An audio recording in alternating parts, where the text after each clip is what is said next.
하나님께서 오늘 우리에게 주시는 말씀은 신약 고린도전서 2장 1장 18절 말씀입니다. 신약 고린도전서 1장 18절 264쪽 되겠습니다. 다 같이 한 구절이니까 한 목소리로 큰 소리로 합독하도록 하십시다. 고린도전서 1장 18절 다 같이 시작. 십자가의 도가 멸망하는 자들에게는 미련한 것이요 구원을 받는 우리에게는 하나님의 능력이라. 아멘. 제가 다시 한번 봉독하겠습니다. 십자가의 도가 멸망하는 자들에게는 미련한 것이요 구원을 받는 우리에게는 하나님의 능력이라.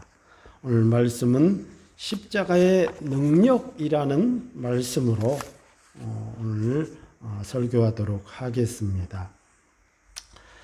십자가의 은혜가 멸망하는 자들은 대표적으로 불신자들을 의미하는데 그 불신자들에게는 그 의미를 알 수 없기 때문에 십자가가 당연히 미련하게 여겨질 것입니다. 그러나 구원받는 우리에게는 하나님의 큰 능력입니다. 그런데 믿는 자라도 이 십자가의 도가 과연 어떤 능력인지 잘 아는 사람은 많지 않습니다. 그렇죠. 십자가 하게 되면 무슨 생각이 듭니까? 고난, 예수님의 고난, 수욕, 고통, 인내, 감내, 그런데 그것을 지금 오늘 성경에서는 하나님의 능력이라, 능력이라는 표현이 파워로 표현했어요. The power of God. 하나님의 파워다, 하나님의 힘이다, 이렇게 되어 있습니다. 그래서 하나님의 능력이다. 십자가 하게 되면 우리가 아는 대로, 물론 여기는 좀 덜합니다만 한국 같으면은 곳곳에 저기가 교회구나 금방 알 수 있잖아요. 밤만 되면 더 많이 알 수 있고요. 그래서 외국인들이 밤에 비행기 타고 하강할 때 보면 대한민국 상공에는 다 왜 이렇게 그 무덤이 이렇게 많냐, 곳곳이 십자가가 뻘겋게 있으니까 그런 얘기도 우스갯소리도 한다는데, 그만큼 십자가 하게 되면 당연히 이 교회의 표시이고요. 또 믿는 어떤 영역의 표시로 알 수가 있습니다. 그런데 우리는 돈의 능력은 잘 압니다. 요즘 잘 알다시피 죄가 있으면, 돈이 있기만 하면 죄가 있어도 무죄고, 그죠? 유전 무죄. 또 죄가 없는데 돈이 없으면 걸면 다 걸리니까 또 유죄. 이렇게 해서 무전 유죄가 되는 그런 사회에 우리가 살고 있습니다. 꼭 돈뿐만이겠습니까? 우리가 세상에서 살아가면서 만나는 잘하는 능력들이 많습니다. 건강이 제일이고요. 능력이죠. 나이가 들어갈수록 저도 더 실감하거든요. 자꾸 몸이 여기저기 이상 징후가 생기고 언제 무너져도 이상하지 않겠다 싶을 정도이니까 건강에 대해서 더 생각할 수밖에 없고, 음식도 조심하고 내 생활 패턴도 조심할 수밖에 없는 게, 그렇죠. 건강도 능력이고요. 그리고 지식도 능력입니다. 어떤 지식 하나로 큰 돈을 벌 수도 있고, 어떤 사회에 엄청난 파장을 일으킬 수도 있고요. 그 지식의 힘이 많은 사람들에게 용기도 불어넣어 줄 수도 있고요. 그것뿐만이겠습니까? 기술도 가능하지요. 그 중에 최고의 능력은 아무래도 돈이겠죠, 돈. 그러나 세상에 있는 것들의 그런 능력, 힘, 파워죠, 파워. 옛날에 제가 신대원 다녔을 때 파워라는 책을 읽어본 적이 있어요. 아마 신학하셨던 분들은 읽어보셨을 텐데, 그 책의 요지가 뭐냐면 힘의 원리가 한 곳으로 집중되게 하지 말라는 거야. 한 곳으로 집중되면, 그래도 권력도 마찬가지고 하나에 집중되면 옛날 왕처럼 되는 거예요. 지식도 마찬가지입니다. 한쪽으로 몰리면 안 되고 종교도 마찬가지라고. 그럼요. 예, 예, 뭐 천주교 같은 경우는 그 교황권이 거의 신의 영역에 있으니까요. 엄청나죠. 교회가 어떻게 보면 천주교의 그런 어떤 구조, 행정 구조보다 빈약한 점이 많습니다. 거기는 아주 체계적으로 잘 돼 있어요. 정말 아주 시골 교회 어떤 거기 교구의 신부님 사제라 할지라도 돈 안 벌어도 먹고 살 수 있게끔 생활이 책임져지는데 우리 개신교 같은 경우는 무조건 맨 땅에 개척을 해서 일구어야 되니까 빚더미 앉은 사람들이 되게 많죠. 그렇지만 그래도 거기보다는 힘의 논리가 균등하게 많이 퍼져 있는 편이에요. 각 교단별 교파도 많고요. 단점도 있지만 그런 제가 책을 읽은 적이 있었어요. 그런데 세상에서 우리가 생각하는 그런 파워, 능력 이런 것들이 정말 성경에서 우리가 이해하는, 그리고 우리가 이 땅에 살아가면서도요, 이 정말 그게 파워고 능력인가에 대한 부분을 오늘 설교를 통해서 한번 궁금증을 가지고 의심해 보자 이 말이에요. 조건이 좋아서 좋은 직장이 있고 신체가 좋고 잘생기고 또 예쁘고 집도 갖고 있고 또 기술도 좋고 어떤 여러 좋은 조건에서 남녀가 만나지만요, 남자가 건강을 잃었다든지 혹은 여자가 건강을 잃었다든지 남자가 사업에 실패해서 주저앉았다든지 그러면은 사랑으로 시작했는데 사실은 그런 건 아니더라고요. 많은 지식을 갖고 있지만 잠언서에 있는 말씀들은 그 지식이 너를 근심케 하리라 하는 말씀들, 어떤 사람은 그 지식 때문에 번아웃이 와가지고요, 그런 경우도 많고요. 기술을 연마하고 수십 년 평생을 했지만 시대가 변하니까 아무 쓸모없는 기술이 되어버리고, 제가 가든 일을 하다 보니까 저희 집 바로 가장 가까운 클라이언트가 하나 있어요. 그 키위집이고 부인은 한국 분이시더라고요. 그런데 그분이 키위 분인데 집도 번듯하게 잘 갖고 있어요. 근데 그 키위 분이 3대째 했던 일이 있어요. 그 일이 뭐냐면 동을 갖다가 동판을 뭐 글씨도 새기고 하고 뭐 현판도 만들고 뭐 이런 기술을 그 오클랜드에서 자기 가문밖에 없었다는 거예요. 지금은 몇 개가 생겼다는데 요즘은 뭐 다 컴퓨터로 파버리니까, 그죠? 너무 쉽게 해버리니까 지금 자기 남편이 이걸 은퇴해야 되나 말아야 되나, 자기 손지가 있는데 자식은 이미 다 배울 생각이 없고 그나마 손지가 배워볼까 말까 하는데 그것을 제대로 좋아하는 것 같지도 않고 희망이 없으니까요. 평생에, 그 당시에는 돈이 엄청나게 많이 벌렸대요. 한번 그걸 새기면 특별한 기술이니까 그 동판 기술만 하기만 해도 엄청났대. 아무 소용이 없는, 이제 그런 시간들이 더 빨라지죠.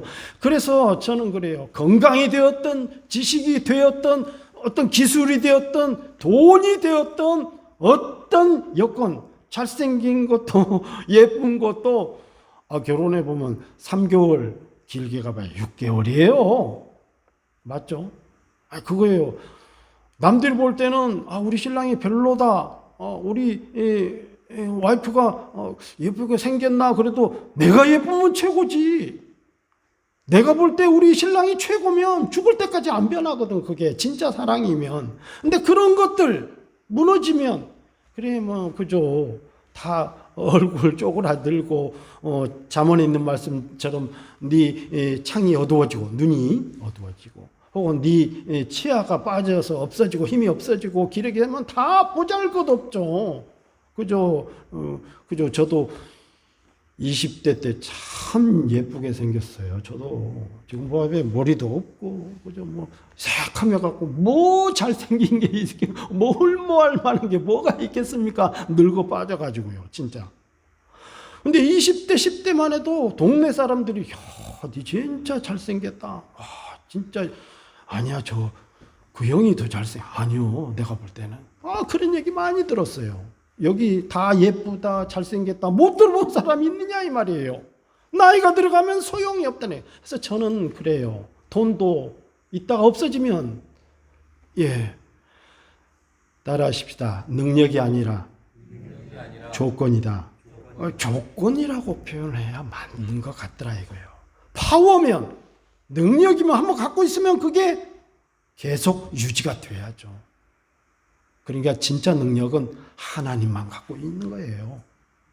그 하나님만이 변치 않는 능력을 갖고 있는데, 그래서 그 능력을 오늘 뭘 통해서 알게 하시냐면 십자가를 통해서 알게 하는데, 이 기독교는 성경을 읽으면 읽을수록 반전의 놀라운 메시지들이 많더라. 그래서 저는 참 인기 없는 설교들만 자꾸 하니까, 근데 저는 성경을 읽고 자꾸 그러면 왜 이런 말씀들이 더 은혜가 있는지 모르겠어요.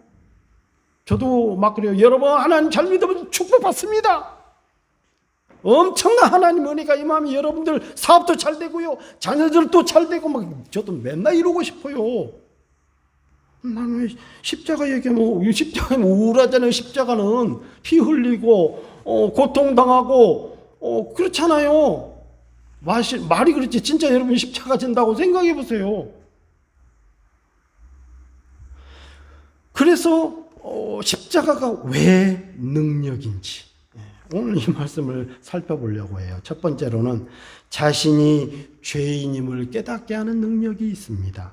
나를 죄인으로 만드는 십자가라면 그렇게 좋아 보이는 것 같지는 않아요. 대부분 그리스도인들이 자신은 죄인이라고 기도나 찬송하거나 예배하거나 항상 하나님 앞에 고백합니다. 우리도 오늘 또 자백의 기도를 드렸죠. 또 예배에 나오면 항상 죄인임을 늘 느끼잖아요. 하나님 죄송합니다 하면서.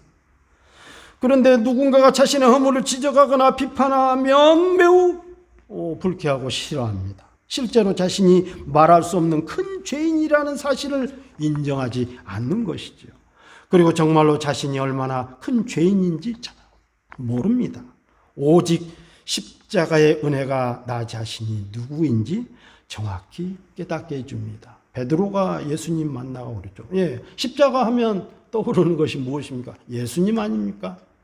주님 만나고 나서 주여, 주는 그리스도시요 살아계신 하나님입니다 하면서 그는 배 위에서 네가 깊은 데 가서 그물을 던져봐라. 밤새 내가 그물을 던져봤는데 고기 한 마리 못 잡았는데, 자기는 나면서부터 머리끝부터 발끝까지 업으니까 어떻게 하면 고기를 많이 잡고, 어떤 때는 고기 많이 잡고, 그런 어느 정도 자기 나름대로 노하우가 있잖아요. 그런데 어부도 아니고 목수의 아들이고 다 알잖아요. 나사렛에서 목수 아들로 큰 그 예수님이 오셔서 지금 깊은 데 가서 그 캄캄한 밤에 새벽 미명에, 고기들은요 저는 낚시해서 알아요. 꼼꼼하잖아요. 큰 고기들이 경계를 풀고 가생이로 나와요. 그래서 갯바위에서 낚시를 하면 멀리 던질 필요 없어요. 가생이 던지면 큰 게 나와요. 근데 해 뜨잖아요. 작은 고기들은 가로 나오고 큰 고기는 깊은 데로 들어갑니다. 근데 예수님이 깊은 데 던지려 컴컴한데 말이 돼요? 말씀에 의지해서 한번 던져보겠습니다. 던졌는데 엄청 찢어질 정도로 잡히니까 주여 나는 죄인입니다. 나를 떠나가소서 하면서 주님을 만난 그 베드로가 납작 엎드리고 자신을 내가 선수인 줄 아는데 선수가 아니구나. 내가 인생에 적어도 어부만큼 내가 최고인 줄 알았더니 아니구나. 한 거죠. 십자가는 누구인지, 내가 누구인지 정확히 알게 해줍니다. 성령의 역사로 십자가를 깨달은 성도가 경험하는 첫 번째 은혜는 십자가를 보면서 예수님을 십자가에 못 박은 자신을 보게 합니다. 자신이 얼마나 엄청난 죄인인지 전율에 휩싸일 만큼 자각하게 됩니다. 그래서 은혜를 받게 되면 회개하는 역사부터 일어난 것입니다. 주님을 만나면요, 베드로처럼 회개하는 역사가 일어나게 되어 있어요. 십자가를 보고 성령으로 눈이 뜨인 사람은 아무도 자신을 의롭다고 생각하지 않습니다. 십자가의 능력을 통하여 이미 자기 자신의 모습을 보았기 때문에, 예를 들면 한번 보세요. 요한복음 8장에 보면 가나마다 붙잡힌 여인 기억하시죠? 많은 사람들이 율법에 의거해서 가늠한 여인은 돌로 쳐 죽이라 하는 구약의 율법에 의해서 죽이려고 할 때에 예수님께 묻잖아요. 당신 같으면 뭐라고 하겠습니까? 땅에 뭐라고 싹 쓰시면서 일어나서 그들에게, 돌 들고 있는 그들에게, 너희 중에 죄 없는 자가, 너희 자신을 발견하라는 거예요. 너희 중에 죄 없는 자가 저 여인에게 돌을 던져라. 그러니까 전부 다 어린아이로부터 아이까지 전부 다 돌을 땅에 놓고 다 갔다. 예수님도 나도 너를 정죄하지 않겠다. 예, 주님을 만나면, 십자가를 만나면, 그 은혜를 받고 나면 자신을 발견하게 됩니다. 남에게 돌을 던질 만한 정죄의식이 사라지는 것이죠. 십자가의 은혜는 지극히 자신을 겸손하게 합니다. 십자가는 자기 자신을 발견하는 자아의 장소입니다. 그래서 십자가의 은혜 입은 자에게 능력이 있다, 이렇게 표현을 하는 것입니다. 여러분, 내가 열심히 일하고 돈을 벌면 저 사람 돈 버는 능력이 있어. 그리고 자기 자신도 그런 뿌듯함을 느낍니다. 나는 그런 노하우가 있지. 난 그런 능력이 있지. 저도 그래요. 저는 가든 일만큼은 누구한테 뒤지지 않을 자신이 있어요. 이렇게 교만하게 말한다니까요. 근데 건강 한번 탁 무너져 봐요. 아무것도 못해요. 예. 낚시를 해도 저 낚시 좋아하거든요. 제가 트레발리 잘 잡은 자신 있는데, 2024년 한해는 이렇게 트레발리를 잡는데, 이렇게. 그러니까 제가, 낚시 모르겠구나. 결과물이죠. 이게 조건인 거야. 결과물 앞에, 난 능력이 없었고, 나 사실 낚시를 잘 못하는 사람인가 보다. 뭐, 딴 사람들도 다 못 잡았다, 어쩌다 하는데, 그거 관계없어요. 중요한 건 나거든요. 나를 발견하게 되는 거야. 그런 거죠. 십자가는 바로 자신을 겸손케 하는 능력이 있습니다. 세상에 어떤 것으로 자신을 겸손케 합니까? 물론 사람들은 그렇습니다. 돈 있는 자가 돈 없는 자에게 봐라, 네가 능력이 있냐? 그렇다고 그 사람이 겸손해집니까? 그럴 땐 뭐라고 하죠? 자존심이 상하는 거지. 겸손케 되는 게 아니에요. 마음의 상처를 입는 거지. 겸손케 되는 거죠. 내가 의롭지? 내가 더 기술이 많지? 내가 지식이 더 똑똑하지? 나 가방끈 길어? 그럼 가방끈 짧은 사람이 겸손해집니까? 당신은 높고 나는 한없이 천합니다. 아니라니까요.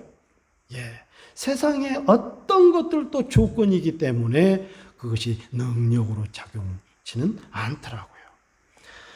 그러나 십자가의 은혜를 만나게 되면 가진 자도, 누리는 자도, 영향 있는 자도 겸손케 되어서 그 겸손이 다른 사람들을 더 겸손으로 이끄는 능력이 있더라. 두 번째로는 진짜 복이 무엇인지 깨닫게 합니다. 아까도 제가 말씀드렸다시피 십자가 그러게 되면 무슨 복입니까? 무슨 능력입니까? 고통이고 이 고난만 생각이 들고 그런데요. 돌이켜보면요, 십자가를 우리가 지금 요즘 우리가 살아가는 삶에 적용을 하면 나에게 주어진 일들을 충성스럽게 감당하는 것이라고 제가 설교 시간에 수없이 말씀을 드렸습니다. 그러니까 내가 가정주부입니까? 가정의 일을 잘 돌보고 어린 자녀들을 잘 양육하면 그것이 십자가를 지는 것이에요. 혹은 직장인입니까? 그러면 그 직장 내에서 인정을 받을 만큼 실력을 높이고 밤잠 안 자고 그 일에 매진해서 능력을 인정받기까지 감내하는 것. 때로는 상사들에게 억울한 일을 당할 수도 있습니다. 내가 분명히 좋은 의도로 출발했는데 결론이 잘못 날 수도 있어요. 그럼에도 불구하고 묵묵하게 그 일을 잘 감내하고 이겨낼 수 있다. 그게 십자가를 지는. 어떤 사람 지식을 위해서 밤이 맞도록, 공부하는 사람들은 공부하다 보면 아침에 벌써 해가 떴어? 이런 정도까지는 공부를 해야죠. 그런데 그렇게 열심히 매진해도 답이 없고 때로는 내가 원하는 목표로 가지 못한다 할지라도 묵묵히 참고 인내하고 마침내 거기 갈 때까지 감내하는 거, 이거 다 십자가라 이거예요. 운동선수입니까? 의사입니까? 혹은 어떤 정치인입니까?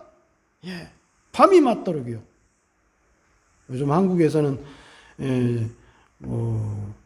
헌법하는 사람들이 지금 밤잠을 못 자게 생겼죠. 못 자야죠. 일하는 것 같아야지. 우리가 이런 일이 없게 되면 저 사람들은 도대체 고액 연봉자인데 뭘 하면서 먹고 사나? 다 국민들 세금으로 먹을 때 요즘 좀 일하는 것 같네. 뭐 그럴 수도 있잖아요. 국회의원들이 요즘 좀 일하는 것 같아. 대통령이 요새는 좀 일하는 것 같으네. 뭐 이런 것이 느껴져야죠. 그런 것처럼요. 야, 군인들이 요새는 정말 나라를 위해서 그죠, 희생하고 막 그런 일이 벌어지면, 야, 군인들 정말 우리가 정말 봉급 올려줘도 되겠다. 그런 마음이 일어나야지. 그 일들을 감당하면서. 돌이켜보면요, 우리가 그 주어진 일들을 감당할 때, 그때가 더 안정감 있고 복될 때가 없었던 것 같아요. 제 자신을 돌이켜봐도 그래요. 그 일을 감당하다 보면 한없이 그만두고 싶을 때가 한두 번이 아니죠. 쉬고 싶어요. 그만하고 싶고. 예를 들면 마치 학교를 다닐 때를 생각해 보세요. 이렇게 학교 생활하다 보면 방학 주말만 돼도 기쁘잖아요. 월요일이야 내일? 월요일 지나면 아직도 언제 주말 오나? 한 주 지나고 방학이 언제 오나 계속 그러지만, 그러나 그걸 감내하고 열심히 공부하고, 때로는 그것 때문에 힘들 때가 있지만 감내하다 보면, 지금 생각해 보면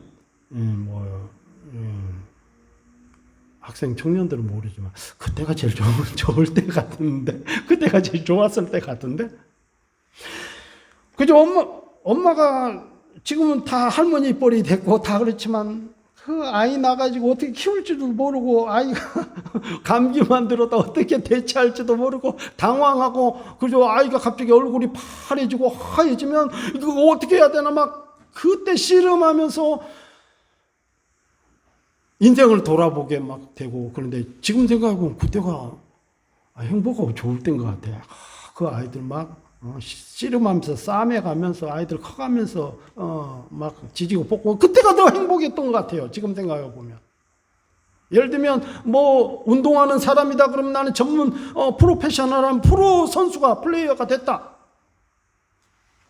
그때보다도 돌이켜 보면 프로를 바라보면서 땀 흘려가면서 열심히 결과물 없지만 노력하면서, 그때가 안정감이 있었고, 그 도전할 그때가 마치 기업의 어떤 회사의 말단으로 있을 때 기업 오너를 꿈꾸며 미친 듯이 달리죠. 아까 말씀드렸다시피 때로는 상관들한테 수욕을 당할 수도 있습니다. 결과물이 안 나가지고 그것 때문에 막 잘릴 위기도 있고, 그것 때문에 내가 회사를 그만둬야 되나 어째야 되나 하지만, 때로는 어떤 일에 있어서 쉬지 않고 달려왔을 때, 오너가 되었을 때가 불안합니다. 프로가 되었을 때 불안합니다. 그 차라리 인턴 과정이 있었던 그 과정을 생각하면 의사가 되어 있을 때, 시니어 의사가 되어 있을 때보다도 그때가 더 생각해 보면, 그래, 그때 그런 마음, 그 도전 의식을 가지고 그때가 행복했는데. 여러분 어떻습니까? 십자가는 그런 겁니다. 그게 진짜 복이 아니겠느냐 이거예요. 왜? 내가 성장해 나가는 과정이고요. 내가 달려가는 그 과정이지요. 뭔가 다 이뤘다 생각하면 언제 네가 넘어질까 두려워해라. 네가 선줄로 생각하느냐? 불안하죠. 그때는. 저도 그런 것 같아요. 지금 목회를 하고 있고 제가 담임을 하고 있잖아요. 작은 교회지만 그때 신학교 때 밤새 울어가면서 배 굶어가면서 배 쫄아가면서 먹을 것도 제대로 못 먹고 그랬지만, 하나님 앞에 밤새 매달리며 기도하고 숙제 내기 위해서, 과제물 내기 위해서. 그럼요.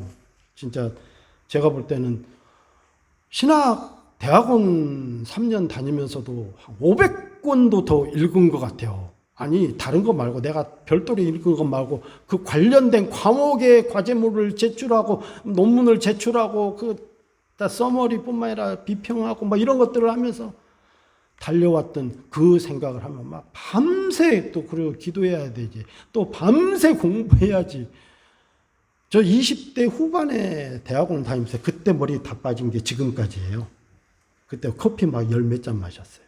누가 바카스 마시라고 그러더라고. 그래야 잠이 안 온대. 그래서 바카스도 사서 먹어봤어요. 진짜 아침까지 공부한 지를 몰랐어요. 왜? 시험 준비를 해야 되니. 근데 아침에 밝았더니 아이고 조금 있으면 채플 가야 돼. 6시 반에 채플인데 아이고 채플 가야 되네. 그리고 밤 한숨도 못 자고 막 그럴 때가 수없이 많았었어요.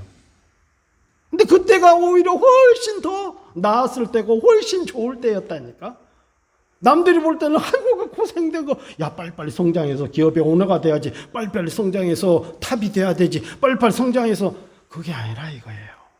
십자가는 어떤 사람은 위에 있어도 끊임없이 연구하고 달립니다. 은혜가 있는 사람들이 그래요. 그래서 진짜 복이 무엇인지 깨닫게 하는 게 십자가입니다. 우리는 하나님이 믿는 신앙을 갖고 별로 복 받을 것이 없다라고 생각합니다. 확고한 믿음이 없는 분들은 모두 다 공감이 될 만한 말입니다. 그렇다면 우리가 생각하는 그 복은 뭐냐? 그것은 속죄의 복입니다.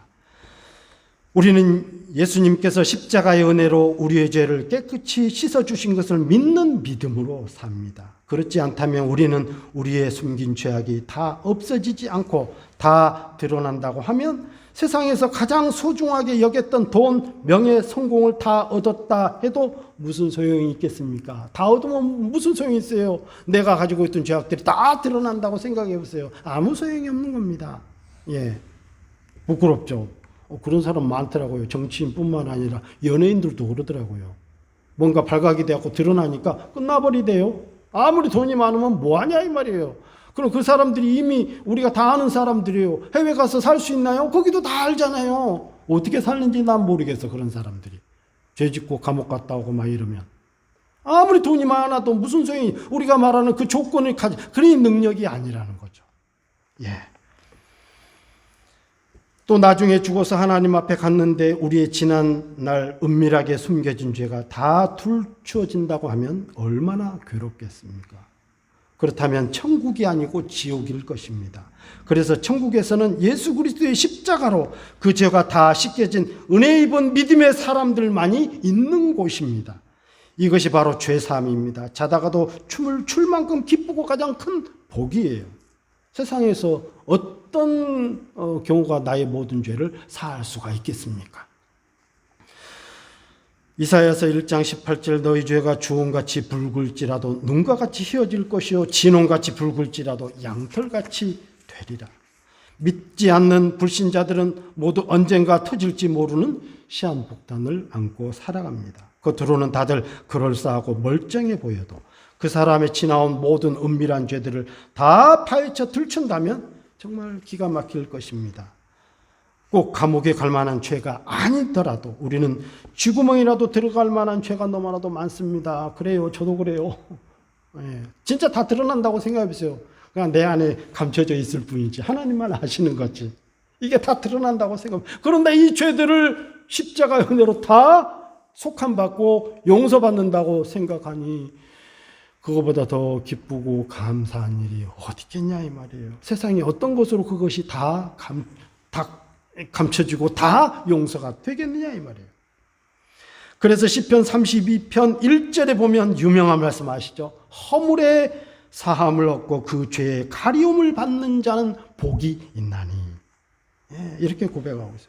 죄사함의 은혜는 오직 십자가에서 이루어집니다. 그 은혜는 성도가 받은 은혜 가운데 가장 큰 복입니다.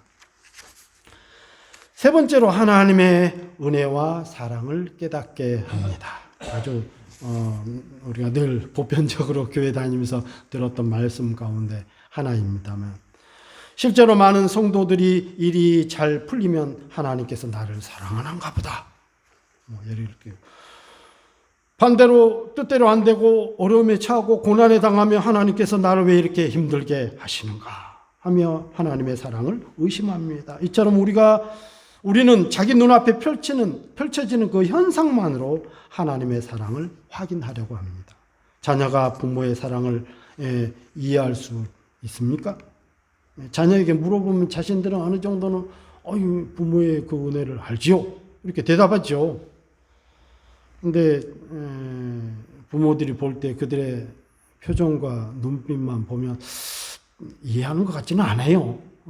제 말씀 무슨 말인지 어느 정도 이해하실 거예요. 우리는 하나님의 은혜와 사랑을 이해하고 정말 믿습니까? 하나님의 사랑을 믿게 된 사람은 얼굴 표정이 다르고 삶의 분위기가 완전히 달라집니다. 세상에 아까 제가 설교 초반부에 말씀드렸던 그 조건들이 다 없을지라도요. 예. 하박국서에 있는 말씀처럼 우리의 외양간에 소가 없고 양이 없고 무화과 나무에 열매가 없을지라도 난 여호와로 인하여 즐거워하며 감사하며 그 구원의 하나님께 찬송하며 이렇게 나아갈 수 있는 것은 오직 그 은혜만이, 그 사랑을 아는 자만이 할 수 있는 것이다 이 말이에요. 그래서 그런 자를 거듭난 자라고 합니다. 하나님의 사랑을 믿고 아는 자입니다. 하나님의 최고의 사랑의 표현이 십자가인데 십자가를 통해 그 사랑을 발견하지 못했다면 그는 여전히 십자가의 능력을 경험하지 못한 것입니다. 그러니까 하나님의 사랑의 결정체가 십자가예요. 우리가 아는 대로 자기 아들까지 주신 사랑, 그런데 정말 십자가에서 못 박혀 죽는 그 모습을 부모 되신 하나님이 그걸 봤다라고 생각해 보세요. 아신다고 생각해 보세요. 그러니까 결정판이에요. 우리를 사랑해서 완전히 죽기까지 내어주시기까지 그 사랑을 안다는 거. 예, 결정판입니다. 십자가는 도무지 우리의 이성으로 이해할 수 있는 그런 영역이 아닙니다. 이해할 수 없는 하나님의 사랑을 감격적으로 깨닫는 것입니다. 자녀들이 부모의 사랑을 제가 늘 말씀드려요. 자녀들은 부모를 사랑할 수 없어. 자녀들은 절대 부모 사랑 못해요. 왜? 사랑이 뭔데? 사랑은 이성으로 이해할 수 있는 영역이 아니라니까요. 하나님 영역입니다. 사랑은 오직 하나님께 있다라고 요한 1서에 말씀하고 있잖아요. 요한 1, 2, 3서를 쭉 보세요. 오직 하나님께만 있는 게 사랑이에요. 세상에 있는 건 사랑이 아니라 자꾸 조건이라니까, 조건. 성격이 안 맞아서 우리 이번에 이혼했어요. 저 사람이 어떤 사업이 망해하고 이혼할 수밖에 없었어요. 건강이 안 좋아서 장애를 입었으니까 이혼할 수밖에 없었어요. 다 조건이라니까요. 진짜 사랑이 아니더라 이거예요.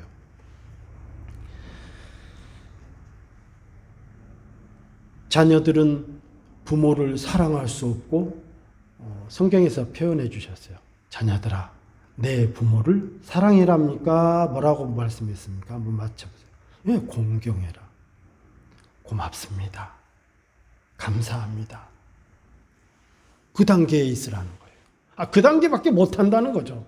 그냥 우리도 하나님 사랑. 그래서 제가 그 진리를 깨닫고 대학원 다닐 때인가, 내가 대학원 가기 전인가 기도하는데 밤새 울면서 기도했어요.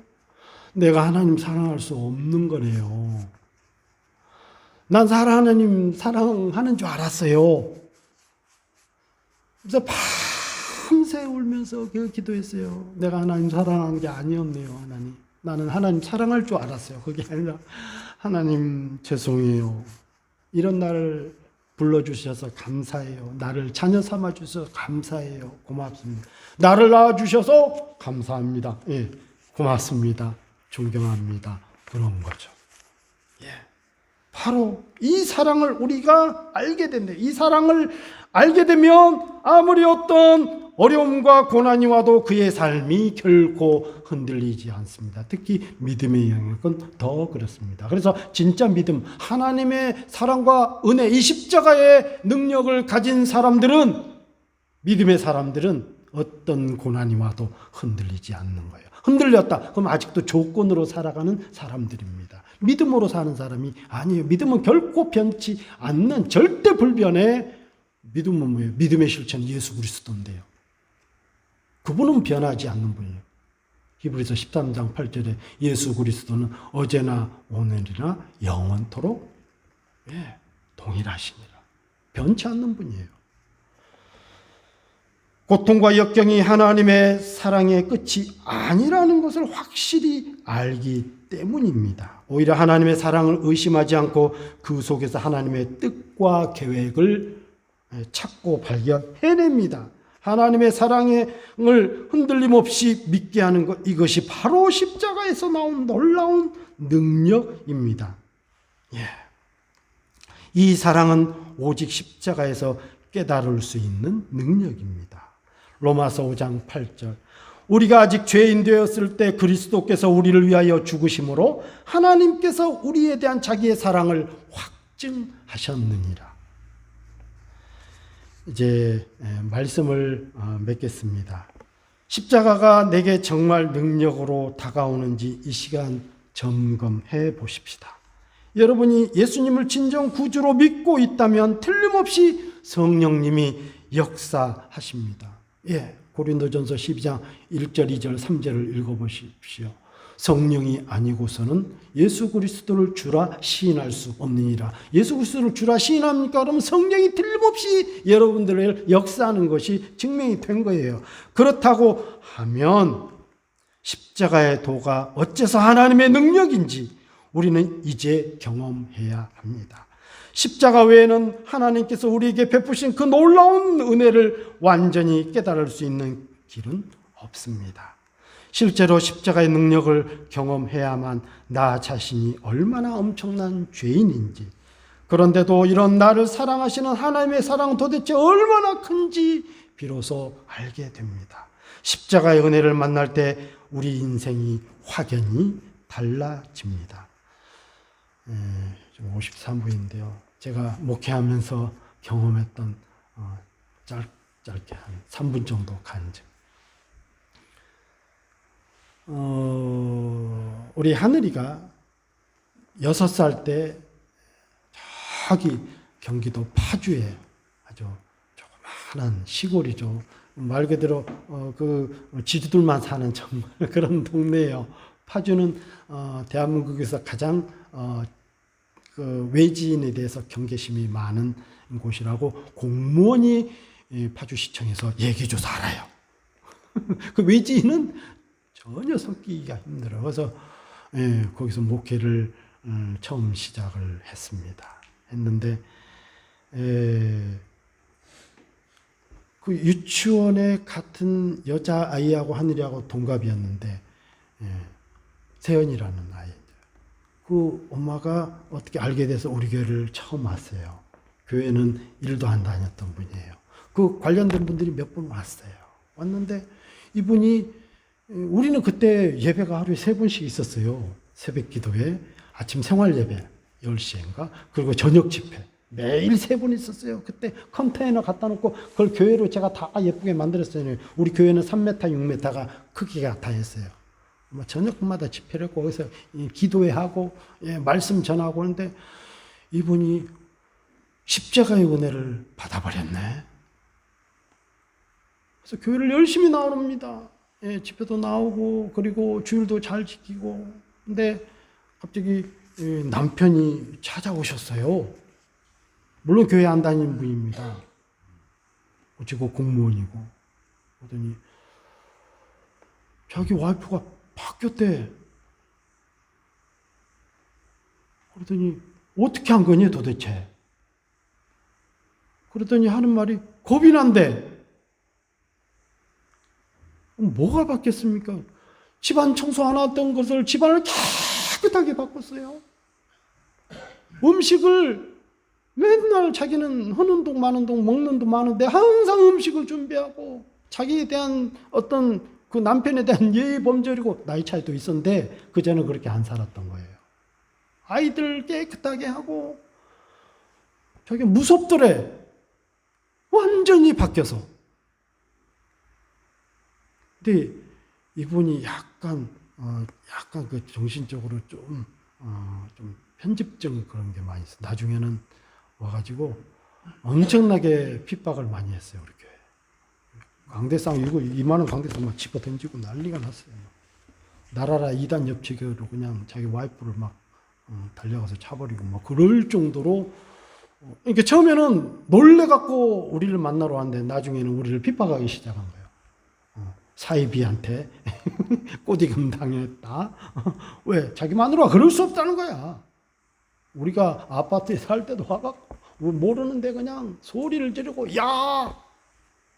아주제일교회 강병화 목사 아저씨 막 그러니까 경비 아저씨가 난리갖고 우리한테 인터폰을 갖고 혹시 아시는 분이 아니 우리 몰라요. 우리도 무서워. 난리를 치고 그냥 밤마다 집회에 찾아왔어요. 제가 왜 이 말씀을 드리려고 하냐면 이 여자가 왜 바뀌었냐는 거야. 자기 결혼하고 10년 동안은 한 번도 안 바뀌었는데 왜 바뀌었냐는 거야. 자기 무섭다는 거야. 왜 교회에 미칠까 봐. 십자가는 삶을 바꿉니다. 가정적이고 부모에게 효도하고 이단들은 안 그래요. 반사회적입니다. 기독교 정신이 들어가면 들어갈수록 부모님께 더 효도하고 이웃에게 더 나이스하고 친절하고 상냥해지고 관계가 더 좋아지고 자녀들을 더 멋지게 양육하고 직장에서 더 남들에게 본을 보이고 열심히 있고 가정적이고 사회적이고 윤리적이고 도덕적이고 기독교는 세상에 정말로 빛과 소금의 역할을 감당하는 선한 영향력으로 바뀌는 게 당연한 건데 교회 가고 나서 가정이 풍비박산이 됐어. 이거 아닙니다. 그런 현상이 벌어지면 잘못된 거예요. 절대 그럴 수가 없습니다. 기독교는 절대 그렇지가 않아요. 삶이 바뀌라고 우리에게 은혜를 주신 겁니다. 세상 사람들은 세상 것을 추구하고 그것이 채워져야만 능력이고 복인 줄 믿었던 삶이 하나님만으로 충분한 삶이 되는 것이 십자가의 은혜입니다. 십자가만 있으면 두려울 것이 없는 삶으로 바뀝니다. 이것이 십자가의 기적이자 십자가의 능력입니다. 제가 늘 말씀드리면 성경에서 말하는 파워, 능력, 혹은 어떤 복, 어떤 좀 약간 강력한 단어들을 하면 정말 그런 줄 아는데 잘못 이해할 때가 많아요. 그렇지가 않다니까요. 그 능력은 내게 주어진 일들을 하나님 안에서 더 감내하고 잘 감당하고 버티고 인내하고 그거예요. 그런 능력을 우리는 얻는 겁니다. 안 그러면 고린도 13장을 찢어버려야 돼요. 사랑이 뭡니까? 처음부터 끝까지 참아라, 인내하라, 오래 참아라, 양선해라, 자비다, 충성이다, 온유하다, 철저하다. 이거 찢어버려야지. 하나님의 사랑은 그런 건데 우리는 하나님의 능력을 받으면 내가 기도해버리면 내가 너를 다 알 수 있어. 이 점쟁입니까? 그런 능력 있어요. 성경에도 나오는데. 그러나 그게 다가 아니고 진짜 능력은 뭐냐 하니까 정말 성경에서 위인들이 나타난 그 능력보다 더 큰 능력은 예수님이 우리의 죄를 지고 십자가에서 감당하고 쓸쓸히 죽으시는 거, 끝까지 죽기까지 복종한 거, 그거보다 더 큰 능력은 없다니까요. 이게 진짜 기독교예요. 그러니까 내가 맨날 인기 없는 말씀을 전하는 거야. 저도 복 이런 것만 전하고 싶어요. 왜? 그래서 우리가 주어진 일을 잘 감당하고 목사님 와갖고 맨날 나도 신나는 말씀을 좀 드려야 되는데 그러나 저는 믿습니다. 이 진리의 말씀이 여러분의 삶에 진정한 위로와 힘과 에너지가 되고 능력이 된다는 것을 저는 믿기 때문에 제가 믿는 이 말씀 믿음을 전하는 것입니다. 십자가는 그 누구에게도 주신 것이 아니라 저와 여러분들 택함 받은 은혜 입은 저와 여러분들에게 주신 말씀입니다. 이 은혜가 여러분의 큰 능력이 되시길 주의 이름으로 축원합니다. 기도합시다.